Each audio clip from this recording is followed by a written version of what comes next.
আসসালামু আলাইকুম। বিএনপির বিএনপির অবস্থান নিয়ে আমার ভিতরে কৌতূহল জন্মাইছে। আমার ভিতরে কৌতূহল জন্মাইছে তারা আসলে বাংলাদেশের ভালো চায় নাকি তারা ভারতের ভালো চায়। তাদের ভিতরে ভারতপন্থীর একটা প্রভাব, ভারতপন্থীর একটা আবির্ভাব তাদের ভিতরে দেখা যায়।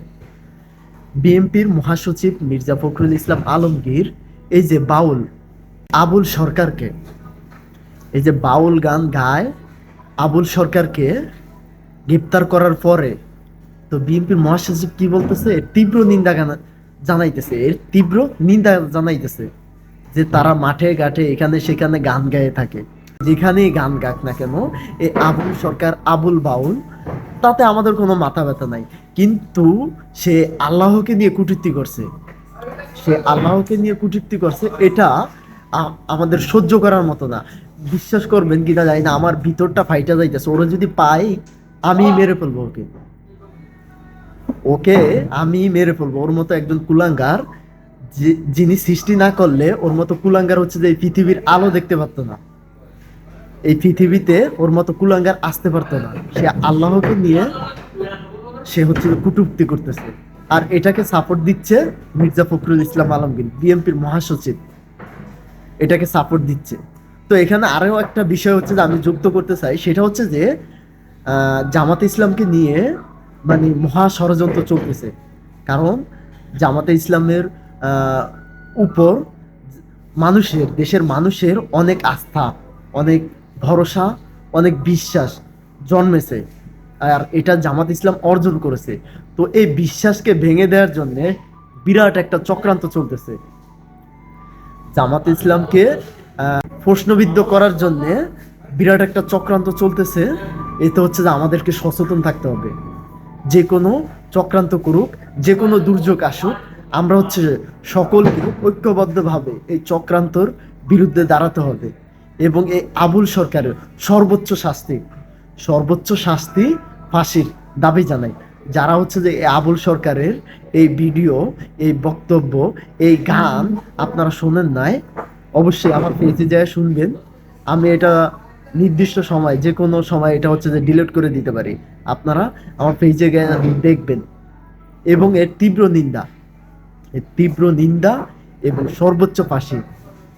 সর্বোচ্চ সাজা পাশের দাবি সকলেই ঐক্যবদ্ধ হয়ে জানান নিজ নিজ জায়গা থেকে।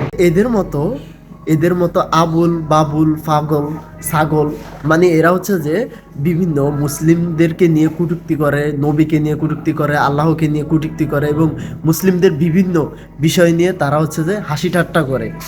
এর কারণটা এরা, এই যে এরা করার পরে বলে যে পাগল তারসিরা, এর মাথায় কোনো কিছু নাই, মেন্টাল পাগল তারসিরা, এগুলা বলে।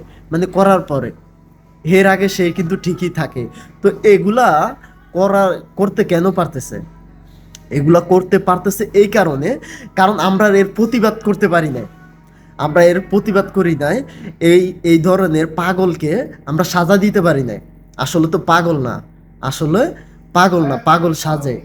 মানে যখন আমরা এর প্রতিবাদ জানাই তখন পাগল হয়ে যায়, তখন পাগল তারসিরা কিছু বোঝে না, এই সেই এগুলা দিয়ে হচ্ছে যে কি আমাদেরকে বুঝ দেওয়া হয়।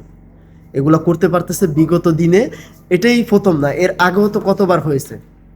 এর আগে নবীকে নিয়ে এর আগে কতবার কটূক্তি করা হয়েছে, কিন্তু আমরা তাদের শাস্তির ব্যবস্থা করতে পারছি।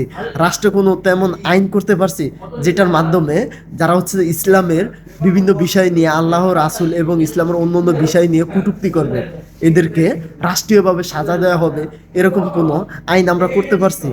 এরকম কোনো মানুষকে, এরকম কোনো কুলাঙ্গারকে আমরা এখন পর্যন্ত সাজা দিতে পারি নাই। এই কারণেই তো নতুন নতুন কুলাঙ্গার জন্ম হইতেছে। রাষ্ট্রীয়ভাবে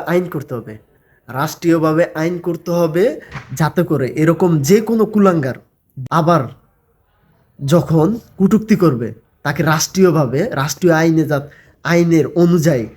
আইন অনুযায়ী তাকে যেন সাজা দেওয়া হয়। এবং আপনারা সকলে নিজ নিজ জায়গা থেকে প্রতিবাদ করুন। সকলকে ঐক্যবদ্ধ হয়ে এই আবুল সরকারের শাস্তির জন্য দাবি জানাতে হবে। আবুল সরকারের সর্বোচ্চ শাস্তি কামনা করছি।